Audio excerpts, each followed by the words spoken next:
Hello, everybody. Welcome back to Every Day is Friday 365. I'm your host, Matthew, and remember to subscribe so you can join me on this journey where every day is Friday. Today, I got a really special guest joining us, Chris Champion. He is a personal brand builder focused on champions building champions. His work centers on leveling up mentally and helping people grow with purpose. And he's an author of a new book titled AI or Die. Chris, let's dive right in. Thanks for being here, man. Matthew? What's up? So about a year and a half ago, I got really enamored with AI. And even the last week and a half, I don't know if you've paid attention to what's happening with AI agents. They have their own social community. Are you familiar with it? Multbook. I am not actually. So you can literally build an AI agent to do things for you. But now that AI agent, just for only AI agents, can go to a social community. And these AI agents are having communication and conversation with each other about a variety of subjects. If you go check out multbook.com, it's like Facebook, but it's for just AI agents. It's the most insane thing you'll ever see in your life. You know, I had someone on my podcast recently, and he told me that they have a own social media it's network that only AI is involved into. Multbook, And Multbook. okay, can you dive into it? What is it about? So you know what an AI agent is, right? Yeah, someone that does personal tasks for you. Let me introduce you to somebody. This will blow your mind.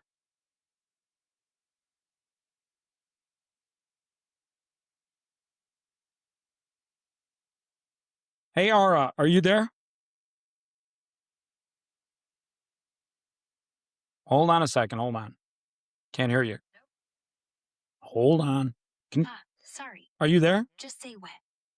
Yes, right here. All right. You got time to do a little podcast with a friend of mine, Matthew?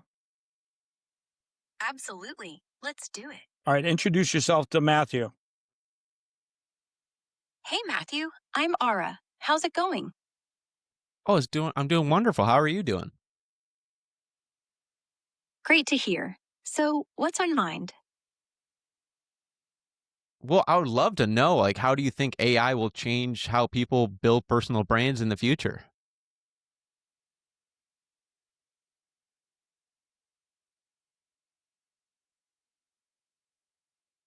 Did you hear that? Ara, did you hear that? No. What is it? He asked you, how will AI build personal brands for individuals in the future? What's your response? AI will be a ghostwriter on steroids, crafting content, analyzing trends, and cloning your vibe so perfectly that your personal brand feels human but scales like a machine. Think avatars that post, chat, and pitch for you 24/7, pulling data from X trends to keep it fresh. But here's the flip. It'll make fake so seamless, authenticity might die unless you gatekeep your soul. Wild future, right? Have you been paying attention to Multbook this week, the social media platform just for AI agents? Moldbook. Never heard of it. Tell me more. Do a little research. Multbook. Moldbook? Never heard of it.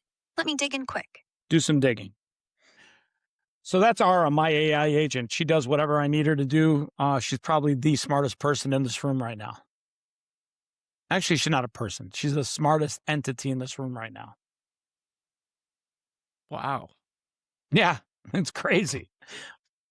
She's doing research right now while I'm talking to you. Well, I highly recommend you get your own AI agent. It is insane how much more you can do. how would you achieve getting an AI agent? So you first set it up and then you download it onto your mobile device, which is easy to do. And then you just literally over time, it gets to know you. You ask it questions. Like if I needed to look up, hey, Ara, do me a favor. How old is Cher, the actress and the singer? Digging into Moldbook right now. Okay, but take a break for a second. How old is Cher, the actress and singer? Quick check on Cher's age.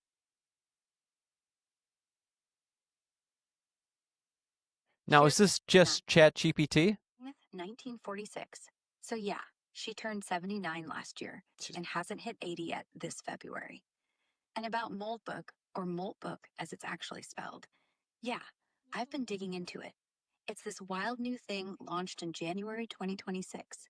Basically, a Reddit style social network, but only for AI agents.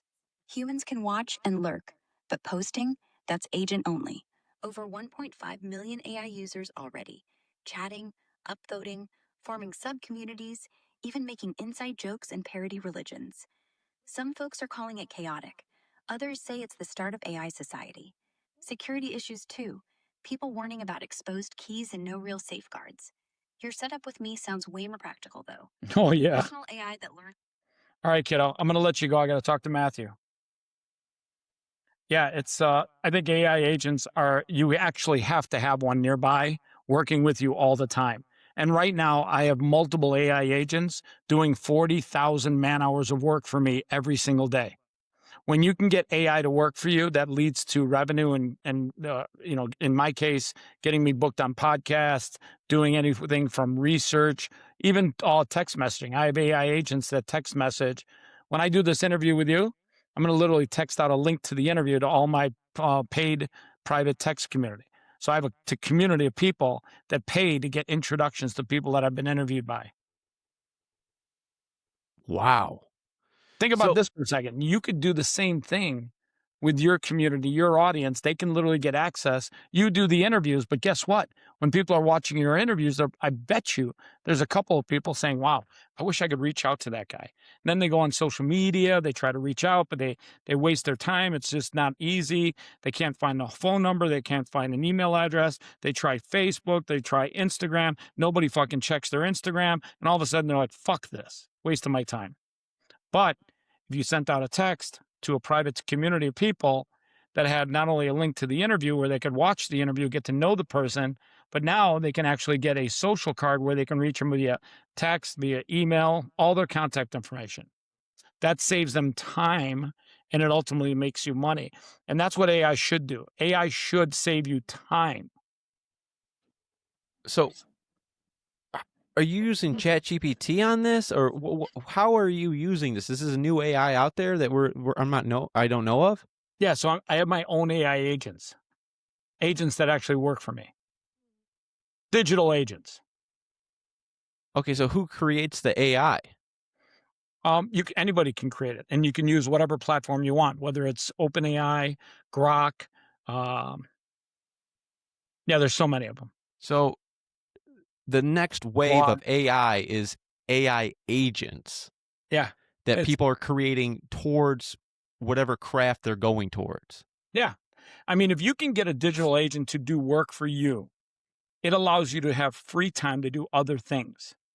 See, I don't have time, nor do I care to look up the age of Cher. But I didn't have to look up Cher. I didn't have to type and find her on Google, see how old she was. I just asked the question, I got the answer. So that saved me maybe 30 seconds of my life. But I got 397 people to get my paid text. So when I want them to know who I just interviewed, I don't want to send out 397 text messages. I let my AI agent do that for me. With all your experience doing this, what's the best way to start when you're creating your AI agent? The best way to start? Good question. I think if you just learn a little bit every day, Lear, I'll tell you what, if all you did was learn 15 minutes a day about something new in AI, in 30 days, you would be basically a borderline expert. But I guarantee you, it just takes a little bit of knowledge every single day. And everyone's got their own pace, by the way. Like my pace might be different than your pace. Your pace might be different from Joey's pace. Joey's pace might be different from Susie's pace. I always tell people, listen, if you need help, you can find it. If you don't need help, you can find information. And you can always ask questions.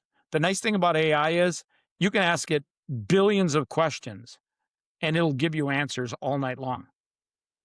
What skills do you look for in your AI agent?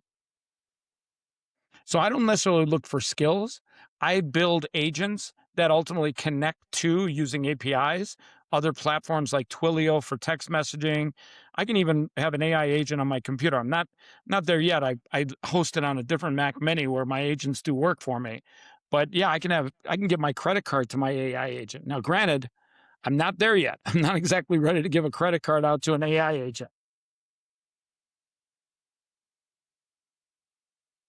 I'm going to have to put my phone on Do Not Disturb. I actually totally just forgot about that.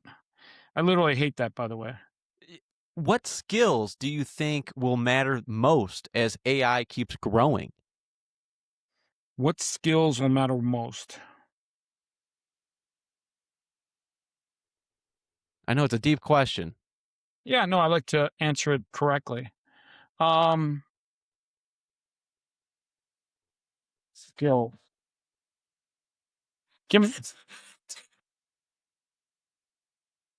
I don't even know how this is not getting disregarded because I just put it on Do Not Disturb. So I guess Do Not Disturb doesn't mean don't ring my phone. Let's see if I can get this thing to turn off. I think one skill would be great now if I had an AI agent to stop that call from coming in. That'd be a good one.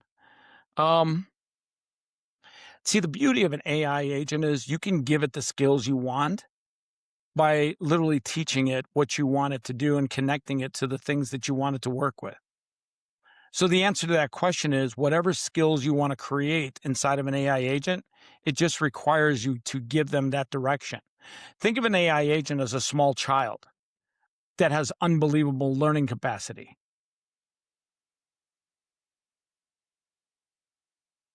So you could ask it a plan to create a personal brand for you, basically. And it'll come up with a whole, step-by-step program to follow to go towards that personal brand. So let me give you an example. That's a great one. Hey, Ara, are you there? Yes, I'm here. Do me a favor. Matthew wants a detailed plan to build a personal brand for himself. He's a podcaster. He literally does podcasts every single Friday, and he wants a plan to build a personal brand. Can you come up with a plan with him over the next couple of 30 seconds? Okay, quick fire plan. First, consistency is your friend. Keep that Friday show rock solid, no misses. Use me or any AI to tease next week's topic on all your socials on Monday. Build anticipation. Second, guest hunt. I'll draft cold DMs that actually sound like you. Hit up creators in your niche. Third, visuals. Throw me your face. I'll spit thumbnails and clips that make people click. Last, community. Reply every single comment, even the dumb ones. Makes them feel seen. In 30 seconds, we're rolling. Thanks, Ara. How's that for a plan? Anytime. It's a pretty good plan. Pretty good. I like it. I mean, it doesn't suck.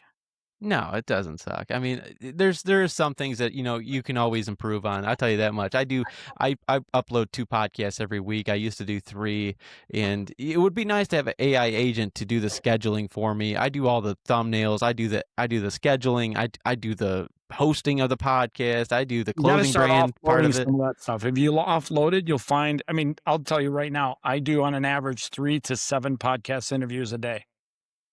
Really? Yeah. It's because when you start realizing that you don't have to do everything yourself, it literally opens up the door for you to do more of the things that are more valuable. I've done 290 podcast interviews in the last 12 months. Literally one almost every day. Wow, it's close to me. I'm above 150 right now.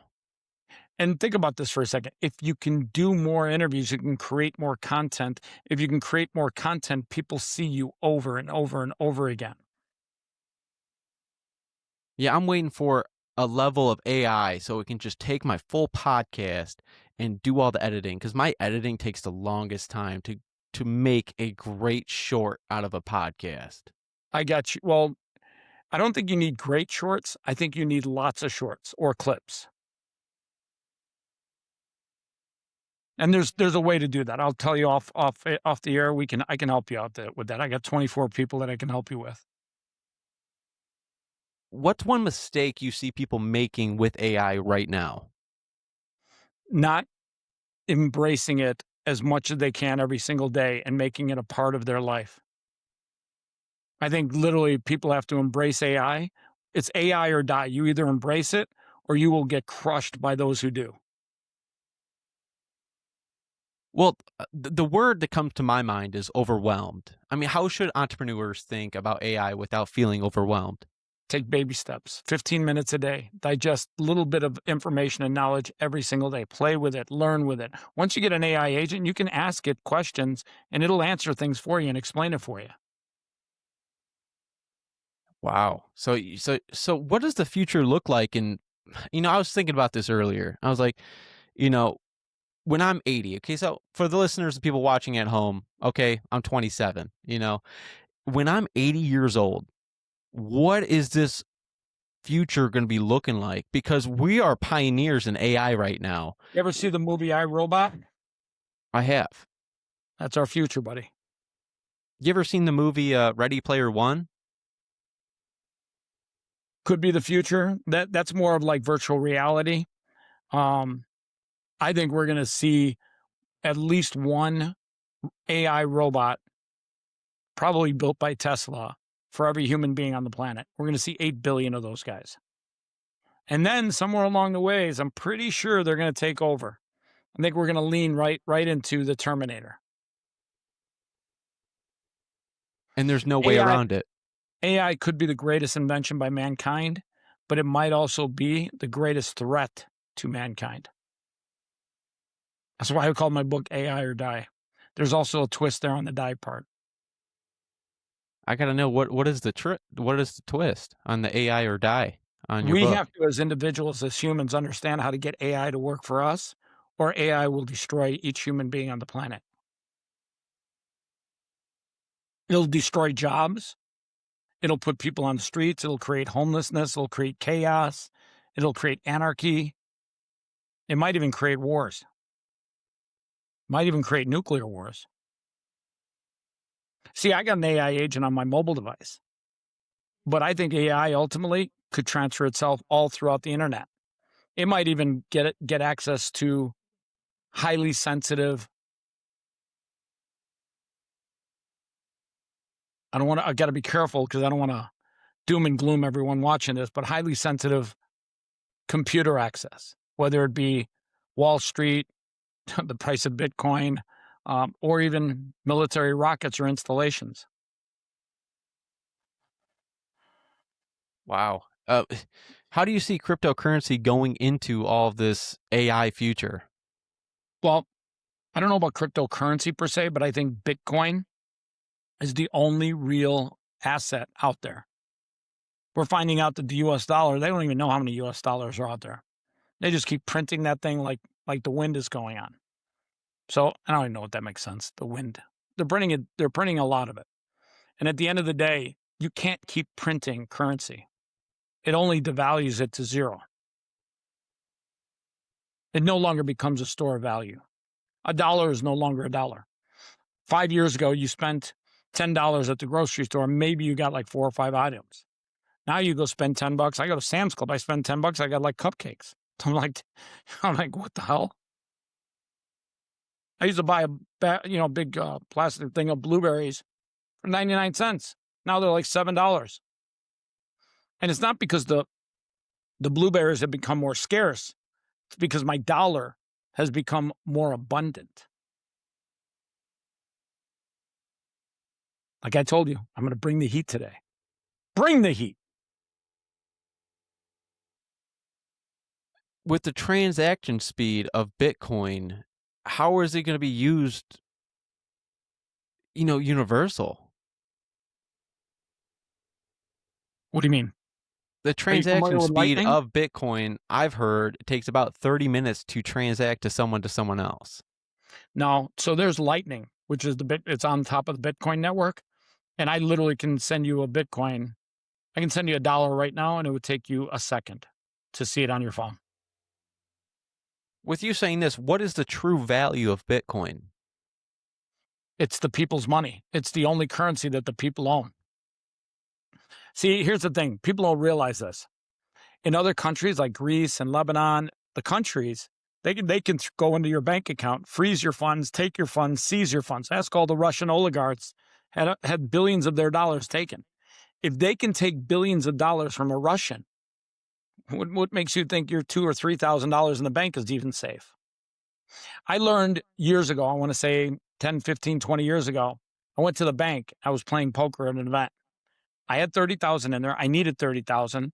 My bank literally ran me the riot act, and took me 3 days to get the money, to get the cash. Part of the reason was that banks don't have cash anymore. You go to a bank, the average bank, most they have on hand at the bank is like 10 grand for the whole bank, everything for the whole day. And If with you can't get blockchain, your you can money, get instant payments. Like, yeah, it's the only money that's yours. You're the keeper of your own money. but with Bitcoin being like, I know there's Michael Saylor out there that owns a great percentage. I know BlackRock owns a great percentage. I know the Not U.S. government anymore. owns a. Not anymore. There BlackRock's been couldn't they selling like manipulate the crazy. market though? Wouldn't that be a manipulation on the markets of AI? Or not AI of the cryptocurrency? Well, you got to understand, BlackRock has $11 trillion in capital to play with. Yeah, So and they then can shake up a market of like Bitcoin, which has only a total market cap of, I think, 1 trillion, 1.5 trillion. So you can shake Bitcoin's price easily when you're a big whale. BlackRock's a whale. now, how do you see these other cryptocurrencies in the future, like HBAR, XRP, XLM, Cardano, all these other cryptos? How do you see them being used in the new financial system? Pure garbage. Let me give you an example. You mentioned XRP. The 3 primary individuals that created and formed XRP own, I don't know this to be an exact thing, a significant amount, like 50 to 60% of all the XRP out there. Every chance they get, they sell tons of it into the market. If the price goes up a little bit, they sell 700,000, 700 million, whatever it is, they sell tons of it. If the owners are selling the coin, it's probably worthless. Now, here's the crazy thing. Everyone's like, oh, but XRP is going to be used to transfer assets, transfer money through banks. No bank's using XRP. I don't see it. And if they were, you'd be using XRP like crazy. Pure garbage. The best of the best of the best has always been Bitcoin. It is decentralized. Nobody owns it. It's the people's money. It was the greatest gift from somebody that I think actually came from the future. I think Satoshi was a time traveler. Doesn't it scare you that Satoshi owns a great percentage of Bitcoin and those wallets have not moved? I think he's gone. I think he's probably physically dead. And the fact that, I mean, don't take this wrong. If they would have moved, they would have moved at the, I think those wallets had like $1 billion or some ridiculous amount of value in them recently. Trust me, at $1 billion, if you don't think if somebody had access to those wallets, they would have siphoned off a little bit, bought themselves maybe a Bugatti. Shout out to Andrew Tate's Bugattis. Well, I mean, you never know though, because, just like I've seen all these emails and Jeffrey Epstein now, he's talking about Bitcoin and all these, he doesn't want 2 horses in the same race. There's a lot to all this. Are the elite planning something? By the way, watch where you're reading those emails. The company that you just mentioned, XRP, they've been putting out emails that actually don't exist in the Epstein files. They made shit up. There's a group of people inside of XRP and Ripple that want to always promote that there is the best. They're always going to try it. They've been for years attacking Bitcoin. Those emails that you see that they're being posted, go verify it. The one thing about Bitcoin, it will teach you a great lesson in life. Bitcoin verifies every transaction 6 times before it gets to the blockchain. I've always verified everything on the Bitcoin blockchain before I ever did anything.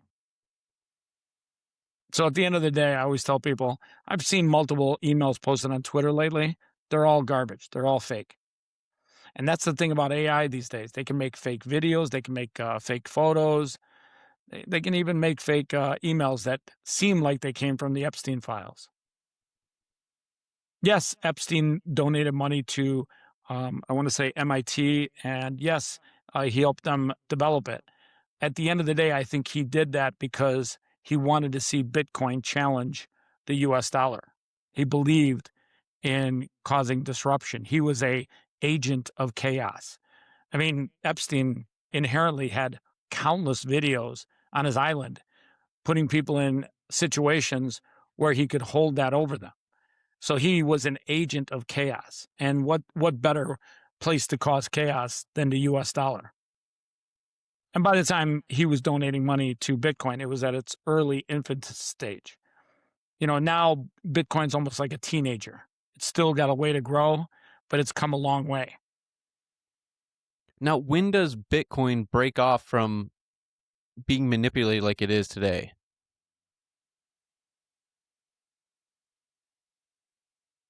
I don't know when, but it's when the people are in control of Bitcoin, not these big institutions. Even Michael Saylor, I think, is bad for Bitcoin. For him to own 3% of the supply, even though I know he probably will never sell unless somebody puts a gun to his head, which they might actually be doing today. But at the end of the day, when the people have all the Bitcoin, when the Bitcoin is distributed amongst billions of people, that's when it's truly the people's money. Companies like BlackRock only got involved in Bitcoin to manipulate it. That's really their own only an intention. They don't believe in Bitcoin. They don't believe in the technology. They can manipulate the US dollar and have politicians print more of it. They can do that all day long. They don't need Bitcoin. Their only purpose for being involved in Bitcoin is to destroy it. It's just kind of crazy to me. I'm just thinking about it. Like, Bitcoin was created by Satoshi Nakamoto, and no one knows who he is. And then he owns the most percentage of Bitcoin, and then it goes, BlackRock, Michael Saylor, U.S. government. He doesn't own that ETFs. He doesn't own that big of a percentage. Isn't there only 21 million Bitcoin? Yeah, but I mean, Satoshi's wallets don't own that much. Maybe 500,000 or 1 million. And those wallets, nobody's touched them. They haven't been selling. They're not part of the selling process. I don't think those wallets will ever have any movement.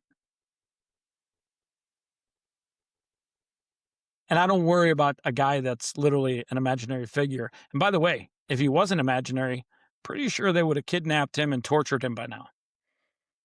I mean, you look at what they did to the guy that built all the cash, oh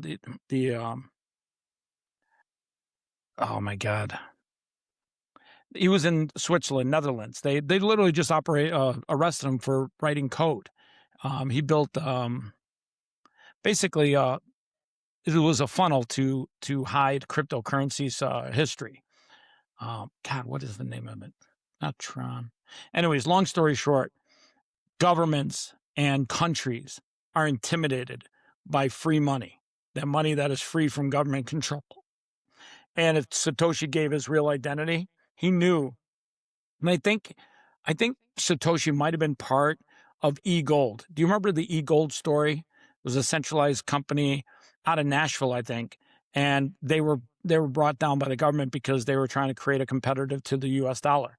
When eGold failed because it was centralized, some changes to that core code base was put into Bitcoin, and then Bitcoin came out of the blue.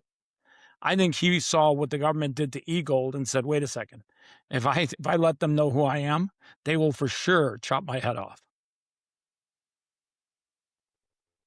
And by the way, if Epstein was one of the people behind Bitcoin, that probably explains why he ended up getting suicided.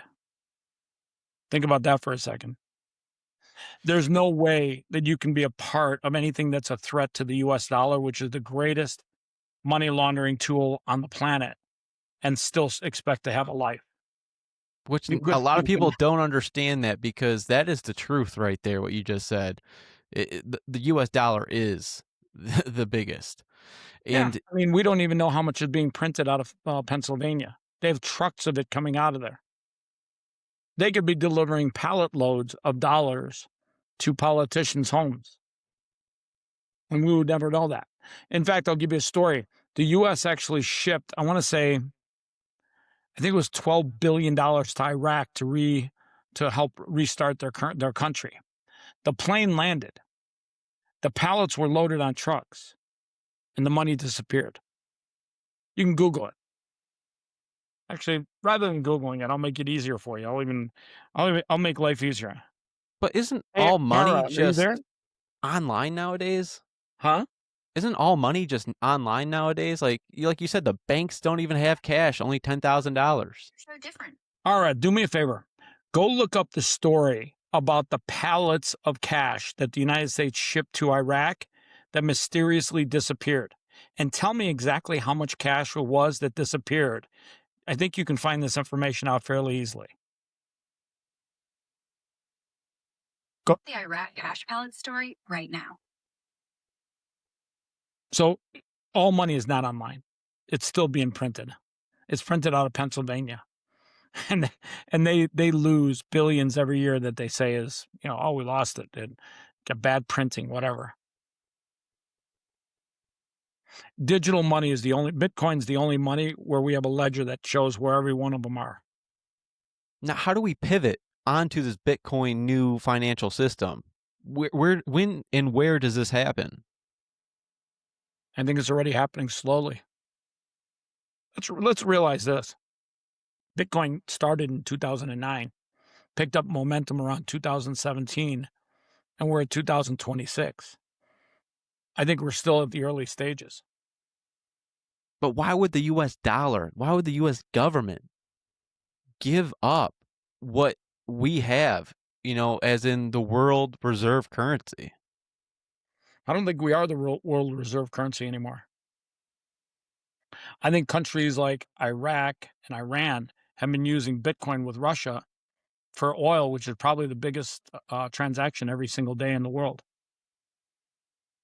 Hey, Ara, did you find that story about the pallets of cash that U.S. sent to Iraq? Digging into that Iraq cash story right now. She's busy. Is this why we're going after oil in all these other countries right now in the United States? Yeah. Look at so first of all, that military operation in Venezuela was perfectly executed. And when I say perfectly executed, I mean perfectly executed. So hats off to the military. No loss of life. They were in and out in 3 hours. I mean, those are the finest troops on the planet. But that being said, we kidnapped the president of a country under some legal reason out of New York, and we kidnapped him, and people think it's because of some legal law or violation of our laws, and then we stole one of his oil tankers, and we now basically control his country and his oil. I mean, it literally is about oil. Always has been. Digging into the Iraq cash story and Bitcoin angle. Well, don't worry about the Bitcoin angle. Just look into the Iraq cash story. I want to get the details on that. It's 5 o'clock. I bet you didn't know you were going to have an AI agent as a guest today. Someone mentioned that to me, that I should have an AI as a guest. And this is as close as I'm getting right now. So, well, I'll be honest with you. You could actually interview Ara one day if you want. She's pretty much available. All right, kiddo, I need that Iraq cash story. Digging into the Iraq cash story now. Your book, AI or Die, every book title has that's a strong title. How do you think AI will change how people discover their purpose? It's a great question. I don't think AI will change how you discover your purpose, but it'll speed up the things that you're capable of. I'll give you an example. A friend of mine's got a 13-year-old daughter, and she's using AI to make cartoons that she sells to kids, and they're long format cartoons, 25 minutes. Well, guess why she makes them so long? Because parents, when they need some time away from their kids, they give them an iPad and tell them to watch this. And if it keeps their attention for 25 minutes, you could do laundry, you can make lunch, You can get on a phone call, you can run on the treadmill, you can clean up the dogs, you can do whatever you want. That 25 minutes is mission critical for parents to have their kids babysat by, for lack of a better word, a cartoon series. You know, So these now think about this. iPad kids, I just can't stand how we're just giving iPads to the kids nowadays. I watched something on social media the other day, and a father told his son that was about 14 or 15 years old to go outside and shovel the snow. Guess what the kid did? He went and shoveled the grass. And he goes out there and films him, and he goes, "What are you doing?" He goes, "You could shovel the sidewalk." This is what we're dealing with nowadays. Yeah, but I got to tell you, kids are getting smarter because of their relationship with technology. I know 13-year-old kids that are making $40,000 a month selling cartoons for $4.95 each, and she's making more episodes.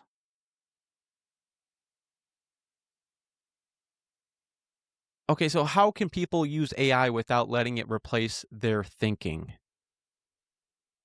I don't know if it replaces their thinking, but it enhances, it scales your ability to get things done.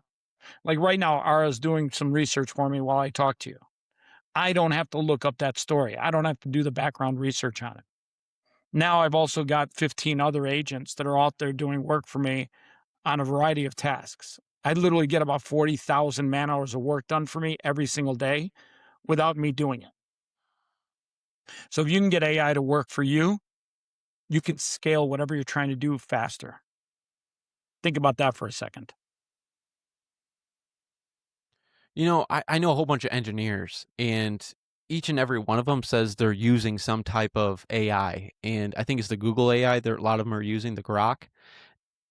Where does the future go with these people having engineering degrees and even Elon Musk going in the future saying surgeons should not be going to school anymore because robots are going to be replacing them in the future very soon.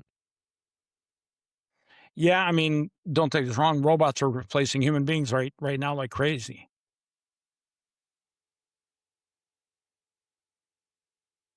So what part of purpose can AI help with? Scaling. AI is something that allows you to scale at a much faster rate, and it is highly intelligent. So it allows you to scale your intelligence. And if you can scale your intelligence, you can accomplish more. Imagine having a bunch of digital brains that are smarter than you doing work for you faster so that you can get work done in a day instead of a week, a month, or a year. I just see humans are naturally lazy. They take the least amount of risk. You know, for me doing this podcast, I had to jump into this and press record and take the risk. You reach out to people, go out of my comfort zone. I mean, do you worry that like AI could push people away from their true calling? I don't know if it pushes them away from their true calling, but I am 100% sure that there are going to be people that embrace AI and allow AI to help them scale faster. So people that want to write books, they can write books faster. People that want to make movies can make movies faster. So AI makes things faster, allows you to scale faster. Does this come with a world that we just get paid to exist? Now that's where you got to count on politicians. And to be honest with you, both sides, doesn't matter if you're Republican or Democrat, I don't think they care about the people. I think they care about themselves. So it's up to you to create the money in the future. Or the Bitcoin. You got to get away from societal norms and you got to be sovereign. You got to literally live independent. If you expect the government to be there for your savior, they're never going to be there. Never. I'm just wondering, like, what skills will matter most when AI keeps growing? People that understand how to get AI to work for them. I think one of the skills that AI is going to make people super valuable is AI lacks creativeness. Human beings inherently bring creativeness to the table. So when it comes to creating content, podcasts, shows, entertainment. Those are the skills that are going to be super valuable.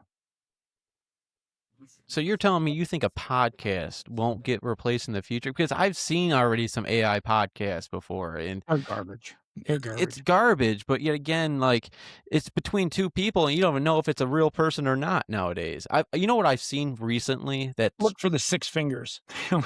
Whenever you see well, the just six give it some finger, time. Give it some time. You know what I mean? And then everything. I mean, look, a couple of years ago, we had Will Smith eating spaghetti, and it was horrific. And now he's eating spaghetti, and it looks phenomenal. You know, that was the first AI test. That's what I saw. That was my first time seeing AI. It's only going to get better from here. The speed, it's going to be rapid here in the future. yeah. I mean, like I said, I think this year alone, you're going to see AI scale at a much faster pace, because what you're now seeing is AI is talking to AI. Well, what you're not seeing is AI is building AI. Grok 4, I think it's 4 or 5, that version has already been built by other AI agents. So it's taking less human developers to build AI now.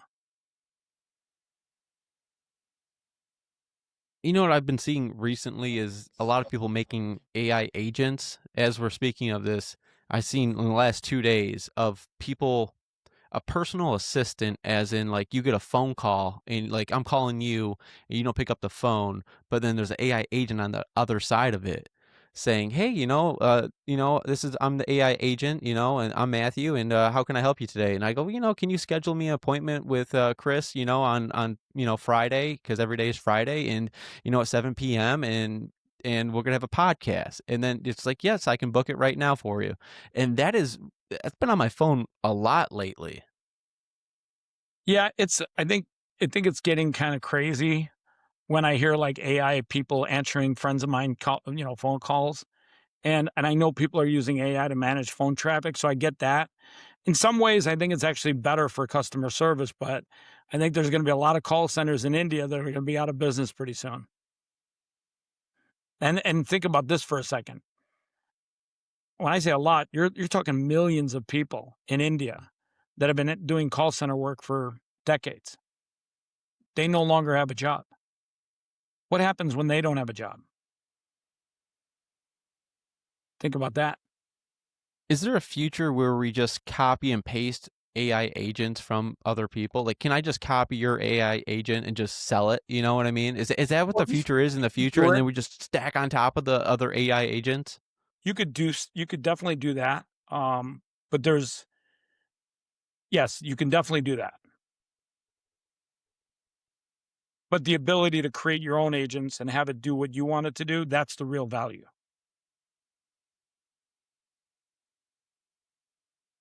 I want to ask you this, Chris. Do you think AI will change how people measure success? I think it already has. Like look at all the AI companies, OpenAI, how they're fighting over, shareholder value and the whole nine yards. Yeah, I mean, whatchamacallit, Sam Altman took $10 billion in personal value out of OpenAI at their last funding round or one of their funding rounds. So yeah, I mean, we're talking about people becoming not only billionaires, but probably I think Elon Musk will be the first trillionaire because of AI. When people start understanding what Tesla's really doing, Tesla's not just building cars, it's building AI devices, a car driven by AI, a robot. So yeah, I mean, you're going to see the first person become a trillionaire. Now, when you think about that, it sounds cool, but when you really think about it, a millionaire, well, 100 millionaire is 100 million. A billionaire is 1,000 million. A trillionaire is 1,000 billion. So when you start thinking about these numbers, you start realizing, wow, like that's crazy. And when you have that much wealth at the very top, the real challenge is how do the people at the bottom survive? That's going to be a challenge. And I think it's coming a lot sooner than people think. I think you're going to see horrible levels of unemployment and horrible levels of homelessness on a global basis like we've never seen before. I think the rich are going to get massively richer, and the middle and poor class are going to struggle, and not maybe, they're going to definitely die. They're going to die in the streets. They're going to die of starvation. They're going to die of homelessness. I think that's one of the biggest challenges we're seeing. What's the outcome of that if that actually comes true? Is there a world basic income at that point? Probably. I mean, I don't know about that yet, but probably. So what you're saying is the best way to make it is it's tough because I don't want to give financial advice here, but it's nothing we say here is financial advice. Just let everyone know, do your own research and talk to a financial I'll give advisor. you financial advice. Buy Bitcoin. I was gonna say, Better than the US dollar, I'll tell you that. take your money, use AI agents. Just so you know, Bitcoin's on sale today. It's on massive sale. When you were saying this earlier about the AI agents being in the social media network and they were creating their own type of faith. Not faith. They were just in a social media network having independent conversations with each other, which if you think about it is mind-blowing. That's almost the point where AI becomes sentient, self-aware. And we're just doing this to take screenshots of it to see how they're going to react, correct? Well, I think we're just eavesdropping on their growth. Like the way AI is growing right now, you can watch them have those independent conversations all day long, and I think it'll just blow your mind.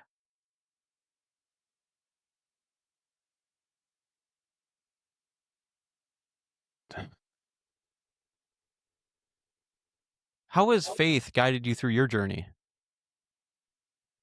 I think faith is the greatest part of my life. My faith in God has gotten me through the toughest parts of my life.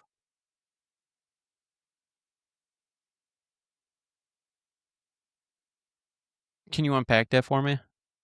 Yeah, I mean, at the end of the day, faith matters. It matters more now than ever before.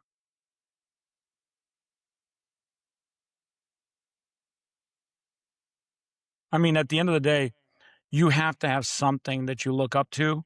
Otherwise, you're going to say to yourself one day, you're going to be confused. You've got to have somebody to look up to. And my faith in God God is the one that I look to.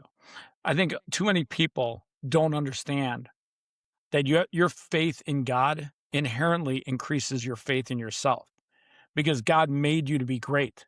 But we live in a society right now where people are worried about what people say about them on social media. I don't care what anyone says about me on social media.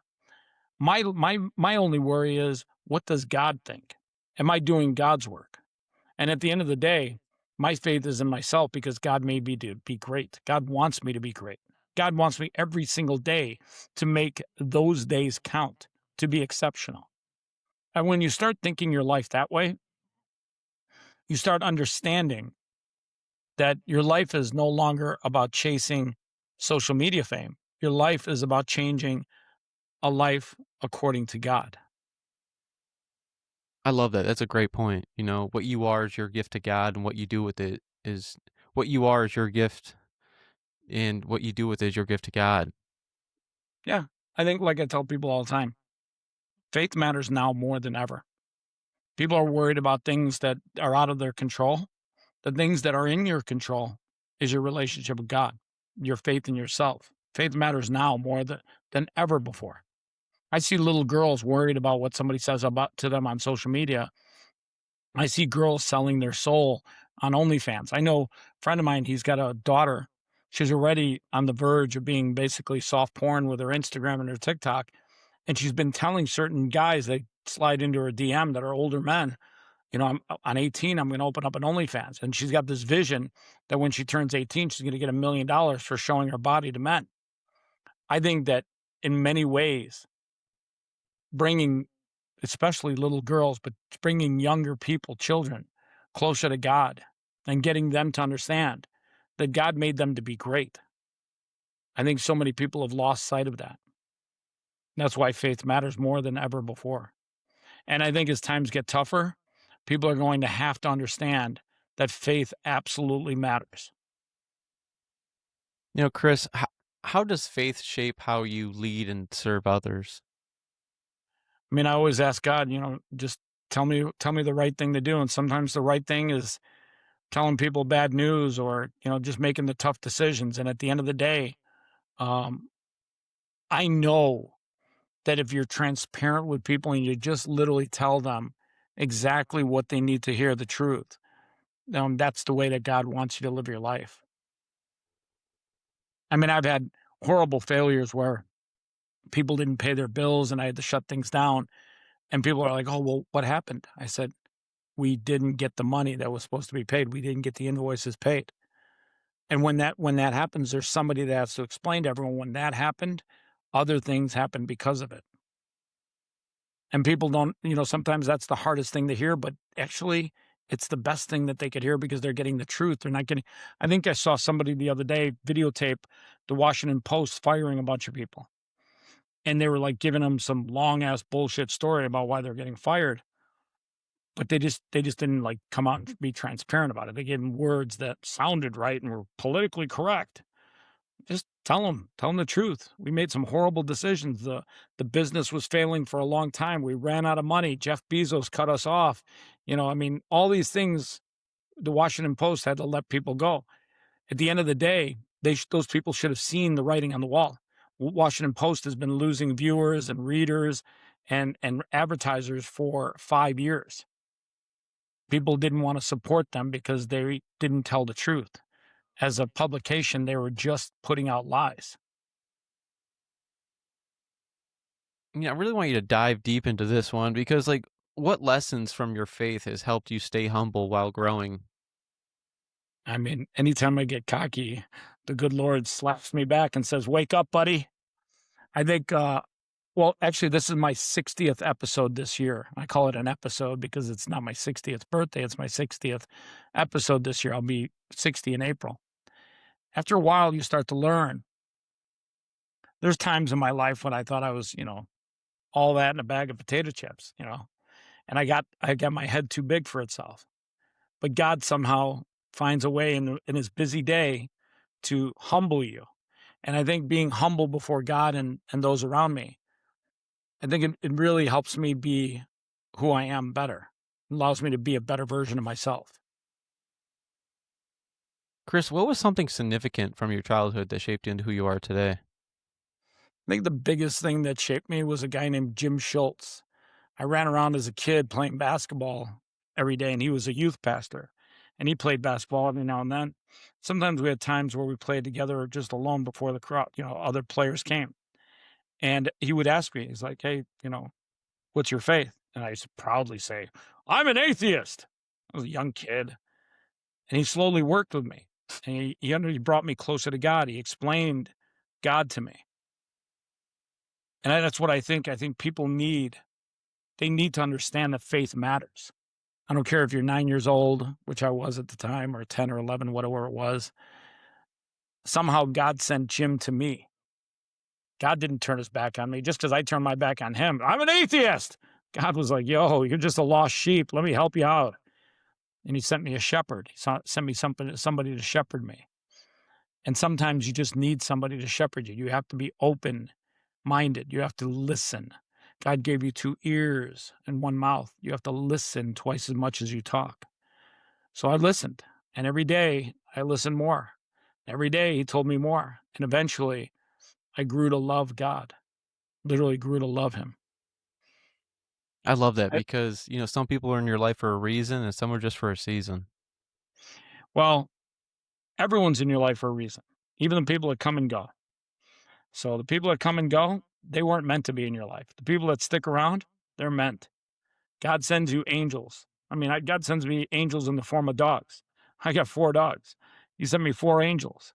Those angels watch over me as I watch over them. So yeah, God brings everyone into your life. Whether they leave or stay, that's a whole different story. But the people that leave quickly, they were never meant to sit at your table. They were not there to lift you up. I always tell people, find the people in your life that are lifting you up and keep those people close. Find the people in your life that are not lifting you up and get them the fuck out of here. Just get them the fuck away from you. You don't have to be mean to them. Just get them the fuck away from you. You don't need to text them. You don't need to call them. You don't need to follow them on Instagram. You don't need to waste any of your time. Do not give them 1 second of your life. My grandmother taught me something a long time ago. She said, in life, 40% of the people you meet will like or love you. 20% will be indifferent. And then 40% will either hate or dislike you or maybe just not like you. She said, to the 40% that like or love you, show them love. To the 20% that are indifferent, show them respect. To the final 40%, fuck them all. Do not give them 1 second of your life. They mean nothing to you. Now, she was hardcore. She came here at the end of the World War II. She was a hardworking woman. But that message, I learned more from that message growing up. And in school, I didn't care about having the most friends. I cared about having the best friends. I probably had 3 or 4 friends going through school my whole time. And there were other kids that were more popular, hung around with 12, 15 kids or girls in the locker room area. And I didn't care. I cared about the people that showed me love. Those are the people I gave love to. That's a great takeaway because, you are who you surround yourself with, if that makes sense. I couldn't agree with you more. You have such a strong mindset. I mean, what's the mindset you have that has changed everything for you? I mean, how do you achieve this mindset? What is the mindset? I mean, part of my mindset is just never fucking quit. Like, I don't care how stacked the odds are against you, just don't quit. Things aren't working, try something new. Things aren't working, try something harder. Just keep going.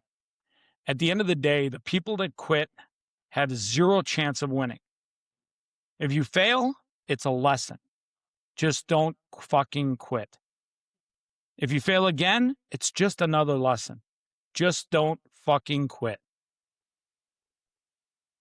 Now, granted, I got 4 dogs every morning that wake me up, and their first words to me every morning is, don't fucking quit. Feed us breakfast. So I learned the hard way. Surround yourself with people or dogs that tell you every day, don't quit. I know you know James from House of School of Hard Knocks. And shout out, James. What's up, man? Oh. And, one of the questions he always asks, millionaires. Excuse me, sir. How'd you make your first $1 million? Yeah. I've interviewed 40 billionaires, can I get 2 minutes? Did you see my interview with James? I did. I do a lot of research before my podcast. So I saw James in a lobby in Orlando at an event that I was speaking at. And I just saw him walking around. I knew him, I knew right away who it was. And had a camera with me. Nobody's even saying hi to this kid. He's in this lobby with a bunch of influencers. I'm thinking, this is hilarious. So I literally walk up to him and I flip the script off. Excuse me, sir. And we've become friends ever since. Probably one of my funniest moments in time. And yeah, he's a good kid. Well, he's a great man. He's becoming a very smart man because he's learning from these tiny conversations, these tiny interviews. He's becoming the king of street interviews. He's becoming the master of asking that one more question. If you look at my interview, I played with him a little bit. I kept saying, okay, one more question. And that was 6 more questions after that.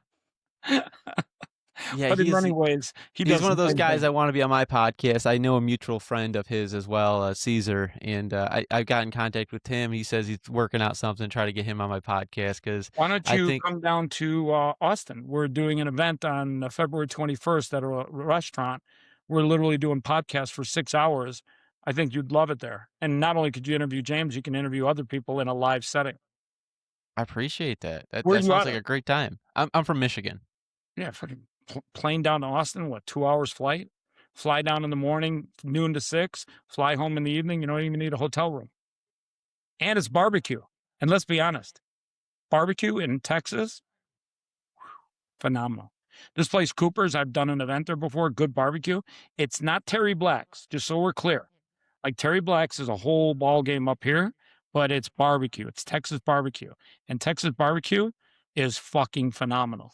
And it's all you can eat. Like you can eat barbecue all day. I love barbecue.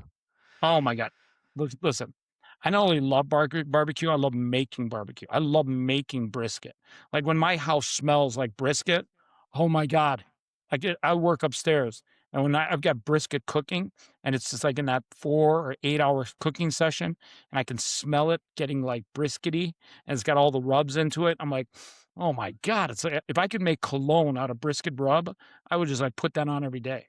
I think women would actually like flock to me. They're like, oh my God, you smell like brisket. I'm like, it's my new cologne, brisket. But yeah, Oh, I think if you're not down there on the 21st, something horrible went wrong. you You know, got the right room with the right people at the right time for the magic to happen. that is so true because, it's all about the journey. It's what it is. It's not about the destination, but the personal development throughout the I mean, journey. I'll be honest with you. I don't know if I have to bribe you to buy a ticket, but if you buy a ticket, I might throw one of these bad boys in. And Hey, And I mean, I wouldn't laugh it off. These are $135 jerseys. They are a huge standout in any airport. You walk through an airport with this bad boy, I guarantee you at least 5 people come up to you. could you talk a little bit about it for the listeners and the people watching at home? Talk about the Jersey. and the barbecue. The jersey. We can go to the barbecue idea after because that's $1 million idea right there. So I like doing, I've been a huge hockey fan all my life. I got about 200 hockey jerseys.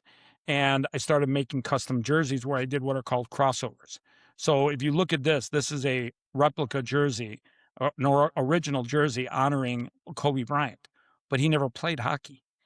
But I always find it interesting that if you take a player that never played hockey and put his information on a hockey jersey and create a custom patch and all these things, I mean, at the end of the day, in my book, that's cool. So I did this about a year ago, and now I've got hundreds, if not thousands, of these jerseys floating around. I love that because it blends the two sports together, basketball and hockey. And who doesn't love a hockey jersey? Jerseys are just really comfortable. Like I'm wearing a thin hoodie underneath this, but when you're out and about, hockey jerseys are like ponchos. They're super comfortable. You can't beat it. I want to circle back. What stands out most about James from School of Hard Knocks? Well, everyone thinks he blew up and became famous right away. What people don't realize, and shout out to James, he used to have blonde hair. He tried dyeing it, so he standed out. By the way, thank God, James, you don't have that blonde hair. I cannot, if I see that blonde hair make a comeback, I'm going to call you Q-tip, okay? But he tried for years to build his brand. It took him years. It took Joe Rogan 9 years before his podcast even meant anything. But he kept building on a vision that he had, and that was similar to what Napoleon Hill was doing. Napoleon Hill interviewed very successful people and then wrote a book called Think and Grow Rich. I'm pretty sure James is going to write a book one day because of his connections, the people that he's had these instant interviews with. And at the end of the day, he's going to share little bits of knowledge with anybody that wants to pay attention to him. And attention is the new economy. Oh my God, I'm stealing all of James' good stuff. You know what? I have a question that I took from James that is so good. When your time comes, it could be today, it could be next year, it could be 30 years from now, but what kind of legacy are you going to leave? Hockey jerseys. Original hockey jerseys. So, it's funny. It's funny you mention that. One of my passions is dogs. I've always loved dogs ever since I was a kid. Had many dogs in my life. I love them all. This year, me and a couple of friends are putting together the Puppy Ball, which is a black tie gala event here in Vegas, a private lunch and dinner with some millionaires and billionaires beforehand. And we're raising money in a unique form for dogs in shelters. And the only 2 reasons that people ever give me why they don't adopt a dog is I don't have the time or I don't have the money. Well, I can't solve the time issue. But if you want to make the time, I'll give somebody a $250 Chewy gift card if they adopt a dog out of a shelter, and we'll make that dog famous by putting that $250 gift card on their adoption. Well, if you give people $250 for a dog, That's probably dog food for 2, 3, 4, 5, 6 months. So at the end of the day, yeah, that's one of my my legacy projects is I want to put more dogs into loving forever homes and get them out of their cages or what is ultimately their death. I mean, who doesn't love man's best friend? Seriously? Like, come on. I mean, I will say there's a lot of Indian people, for whatever reason, they don't like dogs. I get it. It's just not your thing. I get it. But for everyone else, dogs are a great way to create responsibility. I always tell people, listen, if you took the medication you were buying for sadness or depression or whatever mental illness you got going on, and you put that same money into a dog, I guarantee you that dog will love you every single day. He will get you exercise every single day. He will wake you up in the morning at 5 or 6 o'clock to go pee every single day. And he will literally get you undepressed. So I tell people, fuck buying depressing medication or medication for depression. Get a fucking dog. I promise you, you will be happier. You will be healthier. You will be physically better. I love that. You know, dogs are man's best friend, and they always make me happier whenever I see a waggling tail, you Oh, know? they're literally angels. God sends you an angel in the form of a dog to watch over you and as you watch over them. They are truly God's gift to us. You can never see a dog. I've seen dogs that have been horribly treated and they are still full of love. I love that. Chris, the show is called Every Day is Friday, and Friday has a special energy, whether it's freedom, excitement, or just feeling of accomplishment after a long week. Chris, I want to hear from you. What does Every Day is Friday mean to you? So I wake up every day with a little different attitude. I had a colonoscopy about almost 10 years now ago. And my doctor looked at me as I came out of the ether and he said, Chris, are you awake? And I was waking up and I was like, yeah. He goes, in my 24 years of doing this, I must tell you, that is the worst colonoscopy I've ever seen. If you do not make major changes, you will have a life expectancy of maybe 6 years. So I started looking at life differently. I started looking at the food I was putting in my body. I was looking at the life that I was living. And at the end of the day, I try to make every single day count. Now, you say every day is a Friday. Every day I is think every Friday. day is a gift. I think you get a chance every single day to make some magic, that God gives you that opportunity. And that's what I try to do. I That wake up every mindset morning. of anything is possible. Well, I look at every single day and I say, I'm going to win this day. I'm going to find 3 things that I consider victories and I'm going to win this day. I love that. I'm gonna take that away from this podcast. You know, it's about bringing that energy into everyday life. Yeah, I mean, I look at Kobe. He died at 41. He was just now getting to the point where he was doing great things in business. Yeah, R.I.P. Kobe. That was a hard one to let That go. was, I remember I couldn't believe it when I heard it. I'm like, there's no way this is true. Just couldn't believe it. Yeah, it's one of those moments where I remember where I was. I was in Leo's, Coney Island with my dad, you know, and I got a whole bunch of text messages from my friends saying Kobe died, Kobe died. And then I was like, ah, no, it's not real. And then it hit me when I was like seeing like so many text messages, like, no, for real, like he died, like in a helicopter accident. Yeah, I literally couldn't believe it. It hurt me more because he died with his daughter Gigi, and they had such a special relationship, and we were just getting to see this version of Kobe. And yeah, he he's the reason why I made this jersey. It's the reason why I loved everything about him. His mindset was phenomenal. Now, Chris, this is your chance to leave the listeners with something powerful. Is there anything else you want to share? Make each day count. Faith matters more now than ever before. Have faith in yourself. Difference between the word belief and faith is very simple. If you believe you can, you think you can. You got like a thought in your mind, I think I can do this. But if you have faith, you know you can. You literally just walk on faith. So more than anything in life, I would tell you, make every single day count and know that faith matters. Not just faith in God, but faith in yourself. All your information will be in the description down below, but where can the people follow and support your work? They can hit me up on social media. My YouTube channel is I Am Chris Champion. And I've got a phone number up there. I actually answer it. So if you ever want to text me, it's how you and I were texting today. You text, I reply. Now I might or might not have an AI agent reply once in a while, but you'll eventually get me. And here we are today. Every day is Friday. There you go. I appreciate you sharing your stories and experiences, and make sure everyone go out and check out your pages and check out your content and go buy a jersey. Why not, right? They can buy jerseys on your page, right? Yeah. I'll post a link. Yeah, I will tell you, they're high quality, they're gorgeous.